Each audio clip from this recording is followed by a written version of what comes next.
kai na gano zuciya ta samu guri.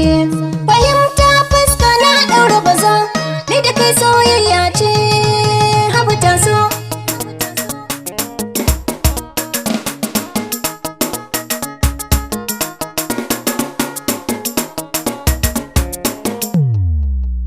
Ni da ke na yi sabo a dangare so ba ni, shi rashi na masoyi yakan zamo ciwo.